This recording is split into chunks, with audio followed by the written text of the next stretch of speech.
स्वागत है आपका फिर से क्लास में।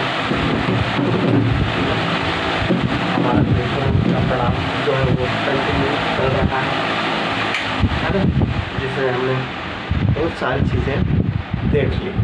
ठीक है, बहुत सारी चीज़ें देख ली। अगर हम रिवाइज करें 5 मिनट में रिवाइज करें तो सबसे पहले इकोनॉमिक्स क्या होता है, इकोनॉमिक्स के चलो इकोनॉमिक्स क्या होता है आज मैं आप लोगों से पूछता हूँ। चलो जल्दी बताओ। सीमित संसाधनों का समान वितरण। ठीक है, सीमित संसाधनों का समान वितरण। फाइन, ठीक है। इसके जो फादर है वो कौन है? फादर जो है वो एडम स्मिथ साहब है। एडम स्मिथ साहब। ठीक है, माइक्रो मैक्रो समझ में आ गया। छोटी अर्थव्यवस्था का अध्ययन करना माइक्रो, बड़ी अर्थव्यवस्था का अध्ययन करना मैक्रो। ठीक है, इसके बाद हमने पढ़ा था थ्योरीज के आधार पर। एडम स्मिथ साहब ने कहा था क्लासिकल इकोनॉमिक्स में कि इसमें गवर्नमेंट को हस्तक्षेप नहीं करना चाहिए। ठीक है, जबकि उधर जो किन्स साहब ने कहा था कि गवर्नमेंट का हस्तक्षेप होना चाहिए। किन्स इकोनॉमिक्स में कहा गया था गवर्नमेंट का हस्तक्षेप होना चाहिए। ठीक है, इसके बाद अगर हम बात करें यहाँ पर लिबरल की तो इसमें दोनों का स्वामित्व होना चाहिए। ठीक है, इसी प्रकार हमने बात करी थी टाइप्स ऑफ इकोनॉमिक्स की, है ना, टाइप्स ऑफ इकोनॉमिक्स की, जिसमें हमने पढ़ा था कि कौन कौन सी जो है वो इकोनॉमिक्स होना चाहिए, इकोनॉमिक होना चाहिए। ठीक है, पहली तो जो होना चाहिए कौन सी, कैपिटलिज्म, सोशलिज्म और सोशलिस्ट और मिक्स्ड। ठीक है, तीनों। भारत की जो इकोनॉमिक्स थी वो कौन सी थी? सोशलिस्ट थी। लेकिन द्वितीय पंचवर्षीय योजना में ये क्या हो गई? मिश्रित हो गई। और 1991 में जब मनमोहन सिंह राव समिति आई तो ये पूर्णतः मिश्रित अर्थव्यवस्था हो गई, जहाँ पर एलपीजी लाया गया था, है ना, एलपीजी, जिसके बारे में हमने डिस्कशन किया था। इसके बाद हम बात करेंगे तो इकोनॉमिक्स में 3 प्रकार के सेक्टर होते हैं, प्राइमरी, सेकेंडरी और टर्सरी। ठीक है, प्राइमरी में वर्कर करने वाले जो भूमि से जुड़े रहते हैं, प्रत्यक्ष रूप से भूमि से प्राप्त होते हैं। ठीक है, ये हमें कच्चा माल प्रोवाइड करवाते हैं। कच्चा माल कहाँ पर ले जाते हैं? फैक्ट्री में, द्वितीय सेक्टर में ले जाते हैं। वहाँ पर एक कंप्लीट जो है वो उत्पादन हमें मिलता है, पूर्ण उत्पादन वहाँ पर मिलता है कि इसका जो जैसे कोई कच्चा माल रह जा रहा है, कपास ले रहा है तो कंपनी में ले जाएंगे तो फैक्ट्री बनेगी, इस टाइप से। ठीक है, अगर हम बात करें यहाँ पर द्वितीय सेक्टर की तो कौन से आ जाएंगे इसमें? टेक्सटाइल इंडस्ट्री जाएगी, कंपनी, कारखाने, ये सारी चीज़ें सेकेंडरी में आ जाएगी। और टर्सरी में सर्विस सेक्टर आ जाएगा, जहाँ पर जो भी व्यक्ति सर्विस कर रहा है वो टर्सरी में आ जाएगा।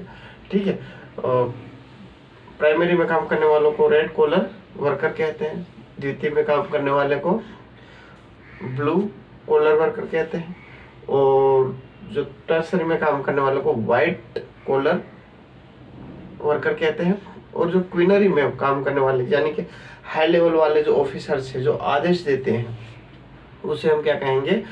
गोल्ड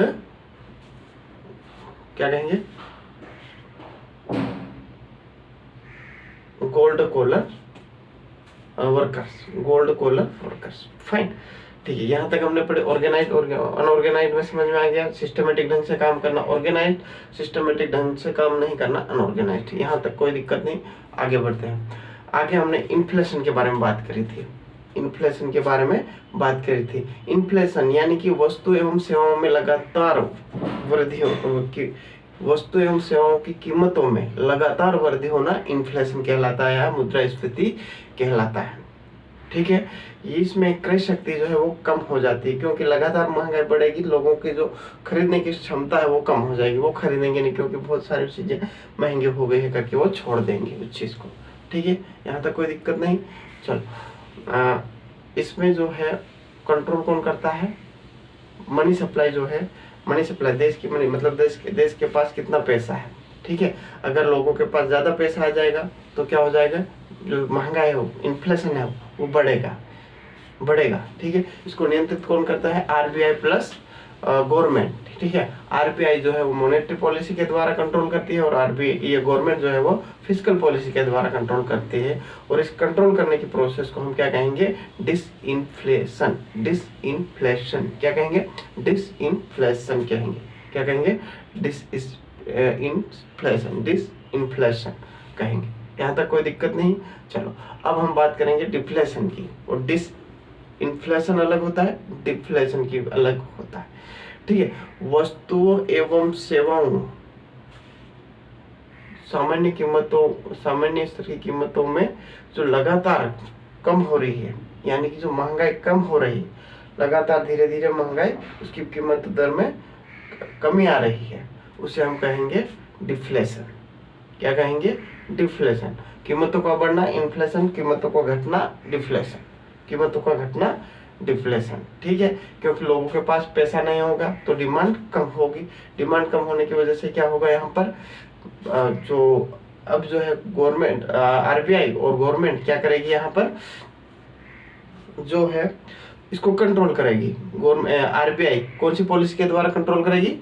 मॉनेटरी पॉलिसी के द्वारा, मॉनेटरी पॉलिसी के द्वारा कंट्रोल करेगी। और जो गवर्नमेंट है वो फिस्कल पॉलिसी के द्वारा कंट्रोल करेगी। इन दोनों को कंट्रोल करने की प्रोसेस को हम क्या कहेंगे? रिफ्लेशन।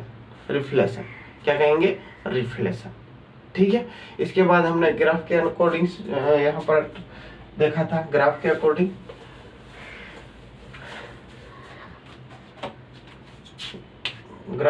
क्या देखा था हमने?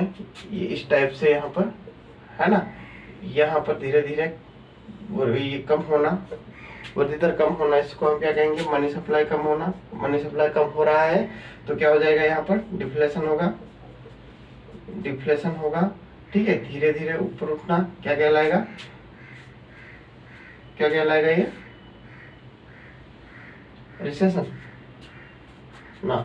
यहाँ पर ऊपर पीक पर आ गया तो इन्फ्लेशन हो जाएगा, इन्फ्लेशन। और धीरे धीरे ऊपर होना क्या कहलाएगा? ये रिफ्लेशन। क्योंकि इसको क्या करते हैं हम, यहाँ पर कंट्रोल करने की प्रोसेस होती है, रिफ्लेशन। इन्फ्लेशन धीरे धीरे ऊपर हो गया है ना, ऊपर है, मतलब महंगाई बढ़ गई तो इसको हम मॉनिटर, पैसा जो है वो कम करके क्या करेंगे? पैसा ज्यादा है तो क्या करेंगे? यहाँ पर मॉनेटरी पॉलिसी के द्वारा, मॉनेटरी पॉलिसी और फिस्कल पॉलिसी के द्वारा इसको कंट्रोल करेंगे। कंट्रोल करने के प्रोसेस को क्या कहेंगे? Dish inflation. डिस इन्फ्लेशन इसको कहेंगे। क्या कहेंगे? डिस इन्फ्लेशन कहेंगे। ये हो गया, कोई दिक्कत नहीं है यहाँ पर। इसके बाद यहाँ पर क्या आ जाएगा? डिप्रेशन आ जाएगा, अत्यंत मंदी आ जाएगी, है ना। इसके बारे में भी हमने बात कर चुके हैं कल। ठीक है, अब हम बात करेंगे एक जो एग्रीगेट डिमांड के बारे में बात करें, है ना, जिसको बिजनेस साइकिल कहते हैं। बिजनेस साइकिल के बारे में बात करी थी कल हमने।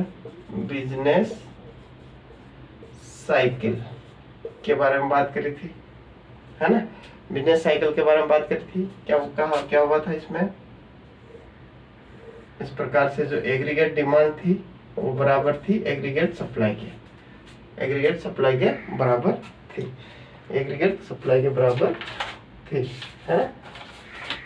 चलो देखते हैं आगे।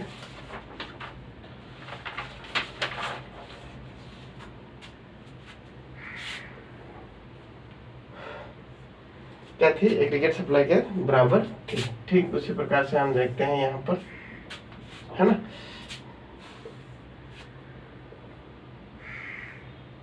चलो, ये हाई लेवल इन्फ्लेशन हो गया तो बूम हो गया, पिक हो गया, पिक लेवल पर जो है वो महंगाई बढ़ गई है। ठीक है, यहाँ महंगाई बढ़ गई है तो एग्रीगेट डिमांड क्या होगी?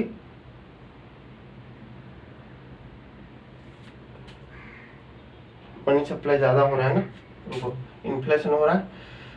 अब मनी सप्लाई क्या हो रहा है? यहाँ पर ज्यादा हो रहा है। मनी सप्लाई क्या हो रहा है? ज्यादा हो रहा है। एग्रीमेंट डिमांड बढ़ेगी, एग्रीगेट डिमांड बढ़ेगी। एग्रीगेट डिमांड क्या करेगी? ज्यादा रहेगी एग्रीगेट सप्लाई की तुलना में। ठीक है, इसके बाद क्या होगा? यहाँ पर स्टॉक जो है वो कम रहेगा। ठीक है, स्टॉक कम रहेगा तो क्या होगा? प्रोडक्शन बढ़ेगा, मतलब चीजों को और बढ़ाना पड़ेगा, क्योंकि डिमांड है भाई, डिमांड है, महंगाई है, महंगाई बढ़ेगी। ठीक है, डिमांड है, स्टॉक कम है तो प्रोडक्शन बढ़ाना पड़ेगा। प्रोडक्शन क्या हो जाएगा? बढ़ेगा, एम्प्लॉयमेंट बढ़ेंगे, एम्प्लॉयमेंट भी बढ़ेंगे, इकोनॉमिकल ग्रोथ भी बढ़ेगी, इकोनॉमिकल ग्रोथ भी बढ़ेगी। मनी सप्लाई का सपोज कीजिए कम हो रहा है, ठीक है, एग्रीगेट डिमांड क्या हो जाएगी, कम हो जाएगी, एग्रीगेट सप्लाई ज़्यादा हो जाएगी, क्या हो जाएगा यहाँ पर, अब जल्दी बताओ, डिफ्लेशन हो जाएगा, डिफ्लेशन हो जाएगा और ये इन्फ्लेशन हो जाएगा, ठीक है। स्टॉक क्या हो जाएगा, बहुत ज़्यादा रहेगा, स्टॉक ज़्यादा रहेगा, प्रोडक्शन होगा नहीं, सामान ऑलरेडी पड़ा है तो उसको रहने दे, हम देखते हैं यार शाम का खाना बना, शाम का खाना पड़ा है तो खा लेंगे, ठीक है, क्यों बनाए, तो ठीक उसी प्रकार से यहाँ पर स्टॉक बहुत ज़्यादा पड़ा है तो प्रोडक्शन होगा नहीं होगा, प्रोडक्शन होगा नहीं होगा, खाना बनाएंगे रोजगार मिलेगा नहीं, खाना नहीं बनाएंगे तो क्या हो जाएगा यहाँ पर एम्प्लॉयमेंट, एम्प्लॉयमेंट क्या होगा, नहीं होगा, प्रोडक्शन नहीं होगा, कम होगा और रोजगार नहीं मिलेगा, रोजगार नहीं मिलेगा, इकोनॉमिकल ग्रोथ क्या हो जाएगी, कम हो जाएगी, इकोनॉमिकल ग्रोथ क्या हो जाएगी, कम हो जाएगी, जीडीपी कम हो जाएगी, जीडीपी कम हो जाएगी, यहाँ पर भी क्या हो जाएगा, जीडीपी कम हो जाएगी, यहाँ पर भी जीडीपी कम हो जाएगी, ठीक है। तो ये हमारा बिजनेस सर्कल है, क्या है, बिजनेस चक्र है। अब हम बात करेंगे यहाँ पर स्टैगफ्लेशन की, किसकी बात करेंगे, स्टैगफ्लेशन की बात करेंगे, स्टैगफ्लेशन, स्टैगफ्लेशन क्या होता है, स्टैगफ्लेशन, स्टैगफ्लेशन, ठीक है, मुद्रास्फीति जनित मंदी, मुद्रास्फीति जनित मंदी, ठीक है, स्टैगफ्लेशन, स्टैगफ्लेशन सेम जो हमने बिजनेस साइकिल बनाया था उसी प्रकार से यहाँ पर एक और ग्राफ आ जाएगा, है ना, इसको हमने इस टाइप से बना दिया, ठीक है, कोई दिक्कत नहीं। अब यहाँ पर इन्फ्लेशन है, ये इसमें क्या है, इन्फ्लेशन है, ये हम कह सकते हैं पीक पर जो है वो इन्फ्लेशन है, मुद्रास्फीति है, इन्फ्लेशन है। अब बात करते हैं हम यहाँ पर, ये है ना, क्या हो जाएगा, ये रिसेशन, क्या हो जाएगा, ये रिसेशन, मंदी हो जाएगी, ये इन्फ्लेशन हो जाएगा, ये रिसेशन हो जाएगा, ये रिसेशन हो जाएगा, ठीक है, यहाँ समझ में आया। ये हमने इन्फ्लेशन का, ये इन्फ्लेशन का जो घेराव किया, ये इन्फ्लेशन हो जाएगा ऊपर वाला पोर्शन, और मंदी हो रही तो धीरे धीरे क्या हो जाएगा, ये नीचे आएगा, है ना, ये ग्राफ जो है वो नीचे आएगा, ठीक है। अब इन्फ्लेशन और रिसेशन दोनों का जो बीच में होता है ना, क्या होता है, दोनों का साथ में होना, इन्फ्लेशन, ये यहाँ पर ये हम बात करें होना, ठीक है, ठीक है,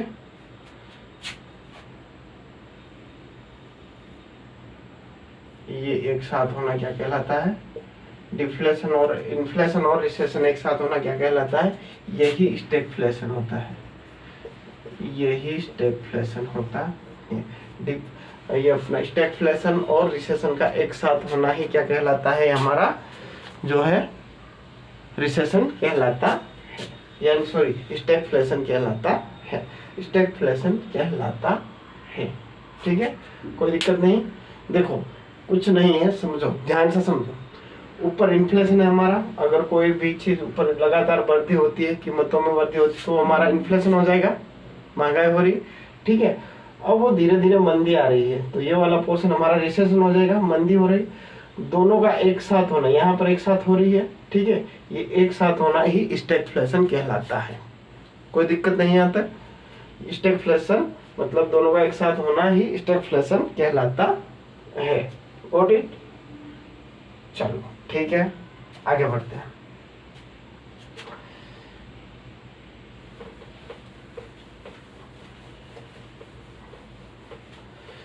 तो स्टैगफ्लेशन में हमने क्या देखा, यानी कि इन्फ्लेशन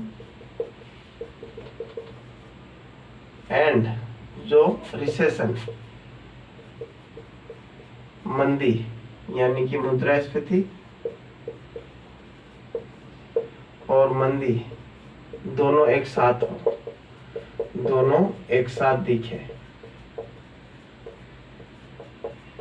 तो क्या हो जाएगा, स्टैगफ्लेशन हो जाएगा। क्या हो जाएगा, स्टैगफ्लेशन हो जाएगा। ठीक है, ये पहला पॉइंट हो गया। दूसरा, अगर हम बात करें प्राइस हाई हो, कीमत दर ज्यादा हो, प्राइस ज्यादा हो, एंड जो एम्प्लॉयमेंट रोजगार है वो कम हो, तो भी हमें स्टैगफ्लेशन देखने को मिलता है। तो भी हमें स्टैगफ्लेशन देखने को मिलता है।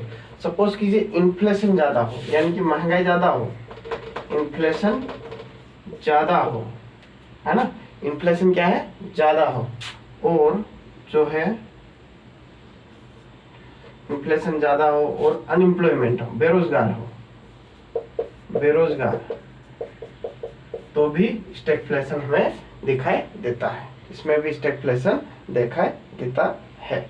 ठीक है, प्राइस ग्रोथ रेट ज्यादा हो और एम्प्लॉयमेंट ग्रोथ रेट कम हो, तो भी हमें स्टैगफ्लेशन दिखाई देता है। ठीक है, इन्फ्लेशन ज्यादा हो और रोजगार कम हो, रोजगार कम हो। ठीक है, बेरोजगार, इन्फ्लेशन ज्यादा हो और बेरोजगार ज्यादा है, तो क्या हो जाएगा, हमें स्टैगफ्लेशन दिखाई देगा। ठीक है, स्टैगफ्लेशन देगा। Price growth rate, price growth rate, price growth rate and employment rate, price growth rate ज्यादा और एम्प्लॉयमेंट ग्रोथ रेट कम है, तो भी हमें स्टैगफ्लेशन दिखाई देगा, तो भी हमें स्टैगफ्लेशन दिखाई देगा। ठीक है,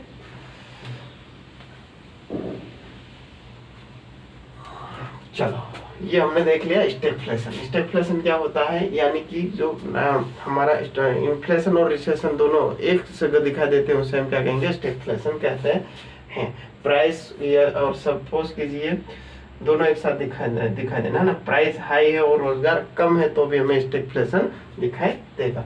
इन्फ्लेशन यानी कि महंगाई ज्यादा है और बेरोजगारी भी ज्यादा है, तो भी हमें स्टैगफ्लेशन दिखाई देगा। प्राइस ग्रोथ भी हाई है और एम्प्लॉयमेंट ग्रोथ लो है, तो भी हमें स्टैगफ्लेशन दिखाई देगा, यानी कि जनित मंदी दिखाई देगी। मंदी, स्टैगफ्लेशन मतलब मंदी। ठीक है, मंदी,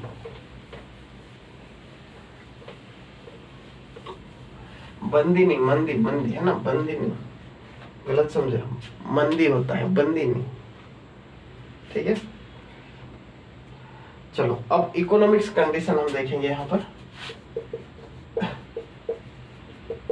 इकोनॉमिक्स कंडीशन,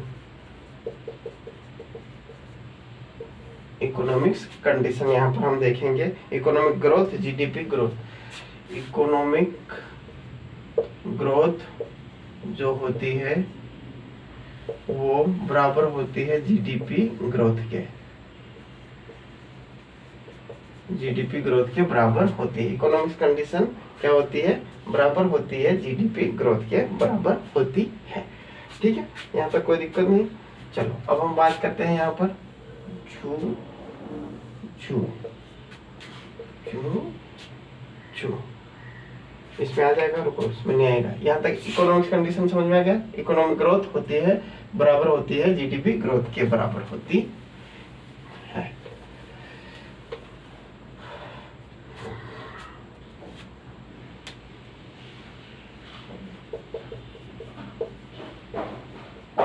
इकोनॉमिक ग्रोथ, ठीक है। सपोज कीजिए हमने यहाँ पर चीजें देखी है। पहला हमारा आ जाएगा स्लो डाउन,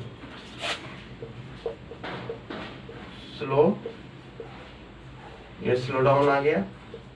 दूसरा हमारा आ जाएगा कॉन्ट्रैक्शन, कॉन्ट्रैक्शन, इसका हिंदी मीनिंग देख लेना, कॉन्ट्रैक्शन, कॉन्ट्रैक्शन। तीसरा हमारा आ जाएगा यहाँ पर रिसेशन,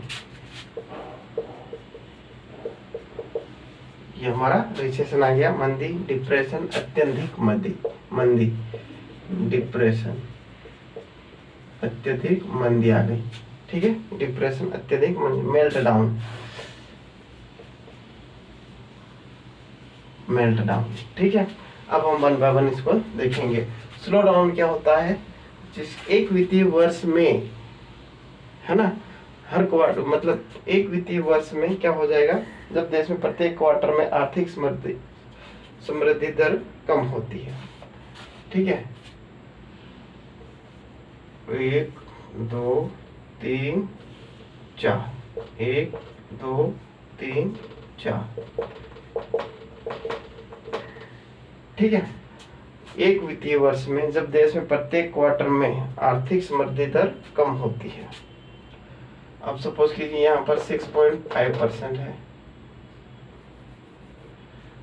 6.5% है, यहाँ पर 5% हो गई, यहाँ पर 4% हो गई, यहाँ पर 3% हो गई।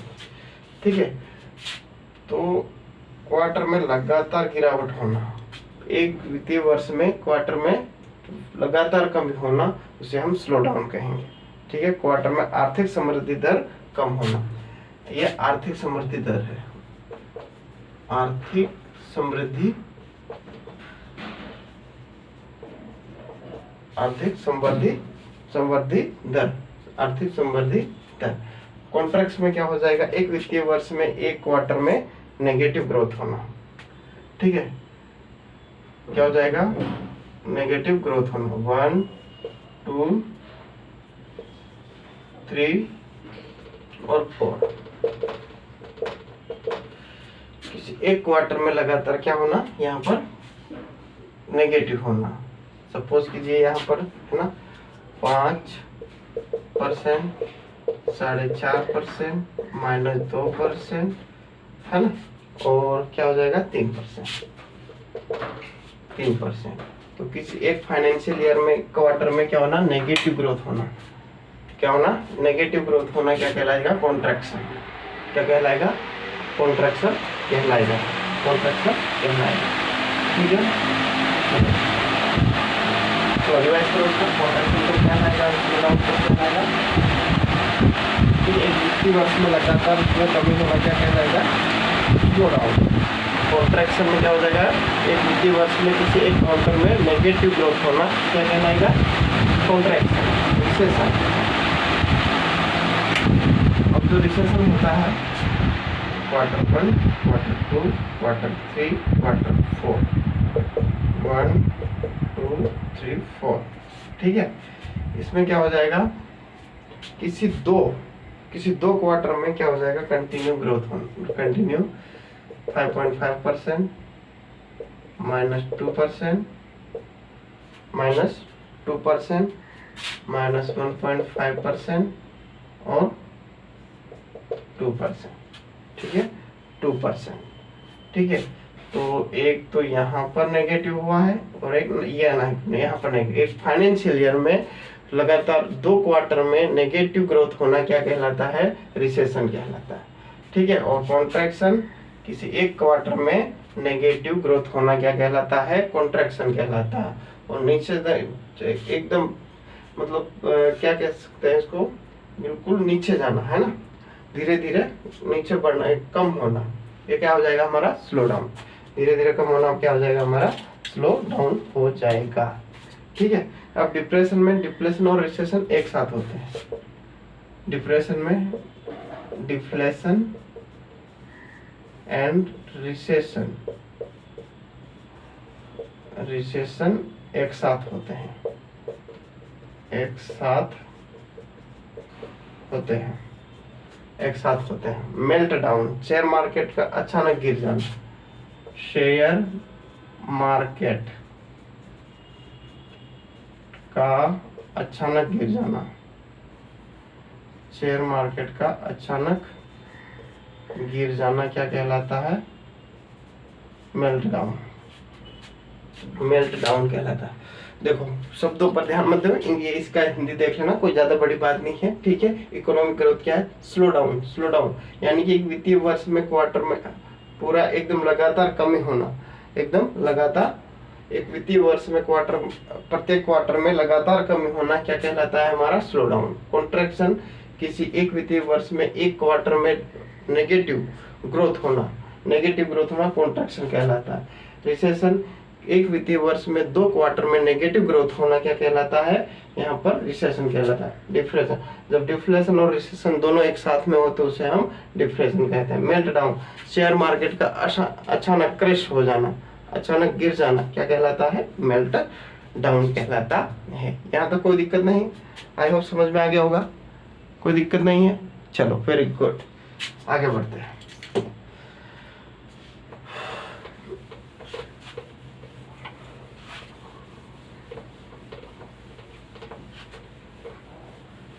Economical growth,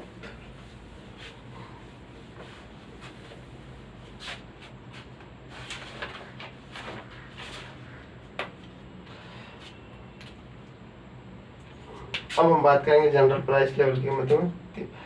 types of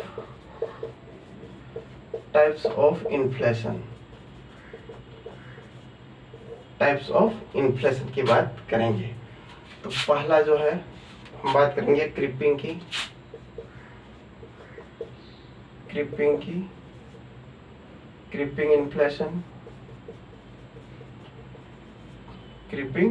inflation. दूसरा हमारा आ जाएगा क्रीपिंग, फिर वॉकिंग आ जाएगा, वॉकिंग इन्फ्लेशन। ठीक है, तीसरा आ जाएगा हमारा क्या आ जाएगा? वॉकिंग के बाद रनिंग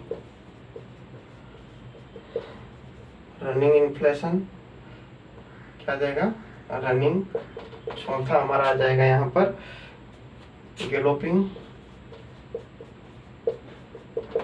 गैलोपिंग इन्फ्लेशन।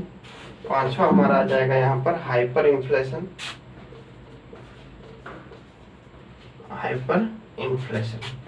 ठीक है, क्रीपिंग मतलब रेंगती मुद्रास्फीति,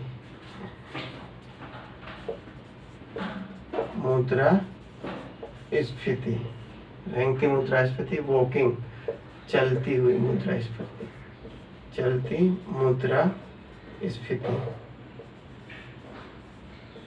मुद्रास्फीति। ठीक है, रनिंग दौड़ती हुई मुद्रास्फीति। ग्लोबिंग मतलब द्रुत मुद्रास्फीति। हाइपर मतलब हाइपर मुद्रास्फीति, हाई हो गई हो, हाइपर मुद्रास्फीति। हाँ, मुद्रास्फीति। ठीक है, ये चीज हमने देखी। यहाँ पर टाइप्स ऑफ इन्फ्लेशन पढ़ रहे हैं, जिसमें हमने क्रीपिंग इन्फ्लेशन देखा, वॉकिंग इन्फ्लेशन देखा, दौड़ती मुद्रास्फीति देख, रेंगती, दौड़ती, चलती, दौड़ती। वो बोलते हैं कि नहीं, अगर आप दौड़ नहीं सकते हो तो मतलब चल नहीं सकते हो तो रेंगो, रेंग नहीं सकते हो तो चलो, चल नहीं सकते हो मतलब दौड़ नहीं सकते हो तो, अगर आप दौड़ नहीं सकते हो तो चलो, चल नहीं सकते हो तो रेंगो, इस टाइप से। ठीक है, तो रेंगती मुद्रास्फीति, चलती मुद्रास्फीति, दौड़ती हुई, और द्रुत स्पर्ध और हाइपर।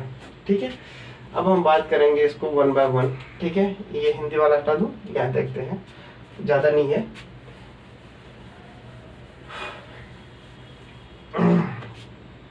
क्रीपिंग इन्फ्लेशन, जब हर साल सामान्य स्तर की दर में 3% बढ़त होती है।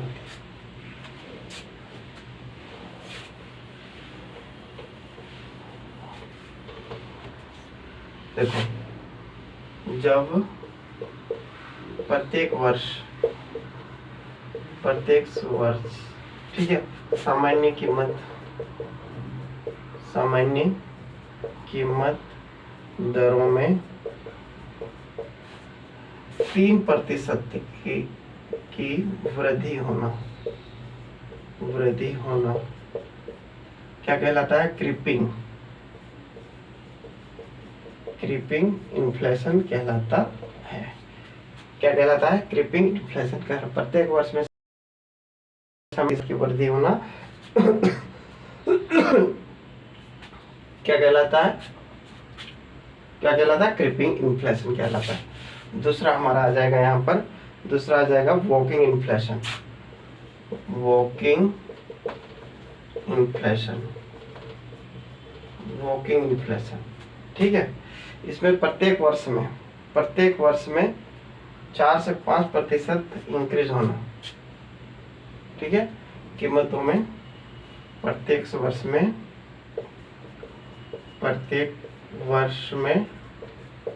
4 से 5% की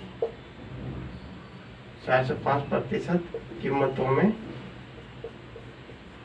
वृद्धि होना क्या कहलाता है? हमारा वॉकिंग, ठीक है। धीरे धीरे बढ़ा, रेंगता हुआ मतलब कितना? 3%, हर साल 3% की बढ़ोतरी, और वॉकिंग में 4 से 5% की बढ़ोतरी हर साल, ठीक है। और हम तीसरे की बात करते हैं, तो थर्ड जो हमारा पॉइंट है वो है हमारा रनिंग, ठीक है। रनिंग यानी कि प्रत्येक वर्ष 9% की वृद्धि होना, ये हमारा रनिंग इन्फ्लेशन हो जाएगा। क्या हो जाएगा? रनिंग हो जाएगा। क्रीपिंग इन्फ्लेशन में क्या होता है? क्रीपिंग इन्फ्लेशन में क्या? प्रत्येक वर्ष में 3% की बढ़ोतरी होना, ठीक है। क्रीपिंग में क्या हो जाएगा? 3% की बढ़ोतरी होना। और वॉकिंग में क्या हो जाएगा? 4 से 5% की पर साल यानी कि पर एनम इंक्रीज होना, यानी कि पर एनम इंक्रीज होना, हर साल बढ़ोतरी होना, ठीक है। रनिंग में, वॉकिंग में हो गया, वॉकिंग में कितना? 4 से 5%, और रनिंग में कितना? 9% बढ़ोतरी होना हर साल, ठीक है। चलो यहाँ तक आ गया समझ में? Creeping, walking, running, creeping, walking, running, ठीक है। चलो आगे देखते हैं।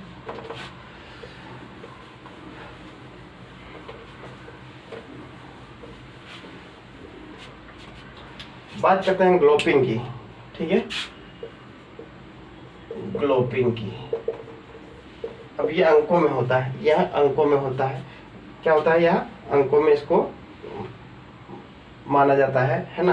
तो 2 से 3 अंकों में परिवर्तन होना हर साल प्रत्येक वर्ष 2 से 3 वर्षों 3 अंकों में परिवर्तन 2 से 3 अंकों का परिवर्तन होना क्या कहलाता है? ग्लोपिंग कहलाता है। क्या कहलाता है? ग्लोपिंग कहलाता है। ग्लोपिंग कहलाता है। यहाँ तक कोई दिक्कत नहीं, ठीक है। अब हम बात करेंगे हाइपर की, हाइपर इन्फ्लेशन। एक्चुअली में क्या कहता है इसे? एरोप्लेन यानी कि हेलीकॉप्टर इन्फ्लेशन इसको भी कह सकते हैं, ठीक है। अब सामान्य दर की कीमतों का स्तर 1000% से ज्यादा हो गया, ठीक है। अब जो महंगाई थी ना, वो कितनी? 1000% बढ़ गई। महंगाई कितनी? 1000% से ज्यादा बढ़ गई, ठीक है। ज्यादा बढ़ गई यानी कि उन लोगों के पास पैसा बहुत सारा है, लेकिन उतनी ही ज्यादा क्या हो गई? कीमतें भी बढ़ गई। मान लो सपोज कीजिए आपके पास 1 लाख रुपए है, ठीक है, यानी कि वहां की मुद्रा की कोई वैल्यू नहीं है। वहां की मुद्रा पर लोगों का भरोसा जो है वो मुद्रा पर से पूरा हट गया, उठ गया। लोगों का जो भरोसा है मुद्रा पर से पूरा उठ गया, ठीक है। सपोज कीजिए आपके पास 1 लाख रुपए है, लेकिन आपको 1 गिलास जूस भी नहीं मिल रहा है, तो वो उस मुद्रा का क्या काम है ना। ऐसा हुआ था 2018 में वेनेजुएला में या जिम्बाब्वे में, ऐसा कुछ, ठीक है। एक्चुअली वहां पर क्राइसिस आ गया था, है ना। क्या गया था? वहां पर संकट आ गया था, क्राइसिस आ गया था। तो लोगों ने वहां की जो मतलब लोग हेलीकॉप्टर से क्या कर दिया? पैसा जो है वो पूरा एकदम लोगों में बांट दिया। लोगों के पास खूब पैसा आ गया। लेकिन अब वो वही मुद्रा लेकर एक दुकान के पास गए, वहां पर जो लाखों रुपए पे किए, लाखों पैसा जो है पे किया वहां की करेंसी का, तब जाकर उसको एक चॉकलेट मिली। तो इसी मुद्रा का क्या फायदा? जहां पर मुद्रा के साथ साथ जो है प्राइस भी बढ़े, इन्फ्लेशन बढ़े, ये हाइपर मुद्रा कहलाती है। या हाइपर इन्फ्लेशन कहलाता है। ठीक है, जिसमें पैसों के साथ साथ क्या करता है, महंगाई भी बढ़ जाती है। ठीक है, सपोज कीजिए आपके पास 1,00,000 रुपया है, 1,00,000 रुपया है। ठीक है, इस 1,00,000 रुपये में आपकी एक जो है टॉफी भी नहीं आ रही है, टॉफी जो हम खाते हैं, या चॉकलेट भी नहीं आ रही है। 1,00,000 रुपए में चॉकलेट आ रही है, देखो है, तो ऐसी मुद्रास्फीति किसी काम की है नहीं। तो इसके ही हाइपर लोग कहते हैं कि नहीं इतना अपार पैसा हो जाएगा तो क्या होगा, अपार पैसा, अगर मेरे पास इतना मतलब पूरे देश में पैसा बांट देना चाहिए तो गरीबी खत्म हो जाती। गरीबी बिल्कुल खत्म हो ही नहीं सकती। लोगों के पास जितना पैसा आ जाएगा महंगाई उतनी बढ़ जाएगी, तो गरीबी कहाँ से खत्म होगी। इसीलिए तो नहीं होता है, अदरवाइज लोगों को गरीबी मिटाने में क्या दिक्कत है। लेकिन ऐसा नहीं होगा तो हमारे पैसे रुपये की जो वैल्यू है वो खत्म हो जाएगी। और ऐसी कंडीशन में, अगर ऐसी कंडीशन आ जाए तो हमें क्या करना चाहिए, या तो डिमोनेटाइजेशन कर देना चाहिए जो 2016 में हुआ था। ठीक है, मतलब विमुद्रीकरण हो जाना चाहिए, या फिर किसी दूसरे देश की करेंसी को हमें अपना लेना चाहिए कुछ दिनों के लिए, जब तक हमारी करेंसी मार्केट में ना आ जाए, है ना। इसको रोकने के यही उपाय है। ठीक है, और क्या करना चाहिए, देश की मुद्रा घोषित खाद्यान्न एवं ईंधन पदार्थों की कीमतों को कम कर देना चाहिए। खाद्य पदार्थ है, जो जीने लायक जो आवश्यक चीजों वस्तुएं होती हैं, उन पर जो कीमत है लगी हुई जो हाई होती है उसको कम कर देना चाहिए। ठीक है, तो ये हमारा आज का क्या हो गया था, hyper yo types of inflation देखा, जिसमें हमने क्रीपिंग, है ना, वॉकिंग, रनिंग, ग्लोपिंग एंड हाइपर मुद्रा इन्फ्लेशन देखा है। ठीक है, तो आई होप गाइस ये यहाँ तक आज आप लोगों को समझ में आ गया होगा। इसके आगे क्लास हम कल कंटिन्यू करेंगे, तब तक के लिए टाटा बाय बाय। ठीक है, थैंक यू फॉर वॉचिंग।